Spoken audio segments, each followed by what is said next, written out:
আসসালামু আলাইকুম, কেমন আছেন সবাই? আমি তো আছি আলহামদুলিল্লাহ ভালো। তো চলে এলাম আর একটি কুকিং ব্লগ নিয়ে। কেমন আমি ফুলকপিটা প্রথমে একটু ভাপিয়ে নিই। আর এর আগেও আপনারা দেখেছেন আমি কীভাবে ফুলকপিটা করি। আমি খুবই কম মশলা দিয়ে এটা করি, হালকা একটু হলুদ আর লবণ দিয়ে এটা একটু ভাপিয়ে নিয়ে তারপর জাস্ট পেঁয়াজ কাঁচামরিচ দিয়ে আমি এটাকে আবার ভেজে নিই আর ধনেপাতা দিয়ে দেই। আমি বেশি একটা মশলা ইউজ করি না এই ভাজিটার মধ্যে।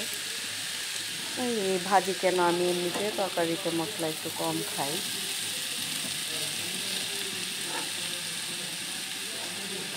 তো আমার ভাজিটা হয়ে গেছে।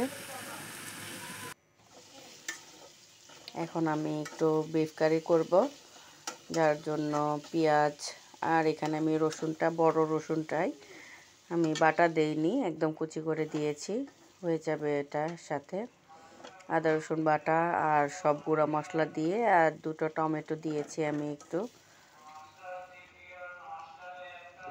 তো মশলাটা কষিয়ে নিয়েছি, তারপরে যে গরুর মাংসগুলো দিয়ে দিলাম।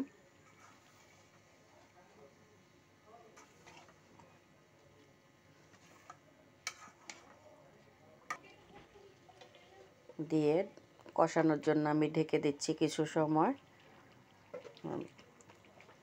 একটু তো সিদ্ধ হতে সময় লাগবে, বারবারই ঢাকনা খুলে আমি নেড়ে চেড়ে দিচ্ছিলাম।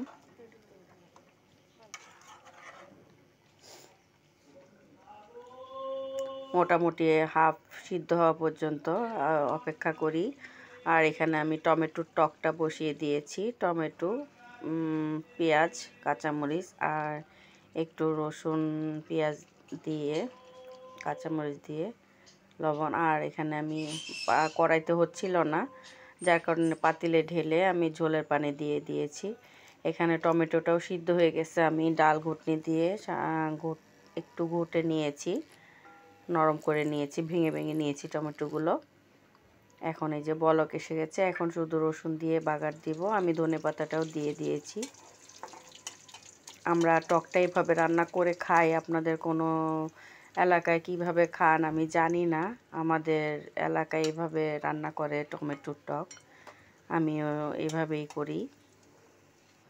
আর টকটা বাগার দেওয়ার পরে আমি এই যে মাংসটাও বাগার দিয়ে দিলাম রসুন দিয়ে।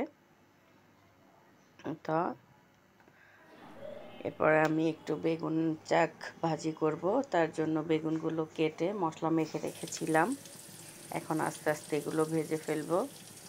এটা ভাজা শেষ হলেই আমার মোটামুটি আজকের মতো রান্নাবান্না শেষ হয়ে যাবে। ফাঁকে টেবিলে সার্ভ করার আগেই আমি ওটা ভেজেছিলাম বেগুনটা গরম গরম, আর সাথে একটু শসাও কেটে নিয়েছিলাম। এই তো আমার বেগুন ভাজিটা হয়ে গেছে।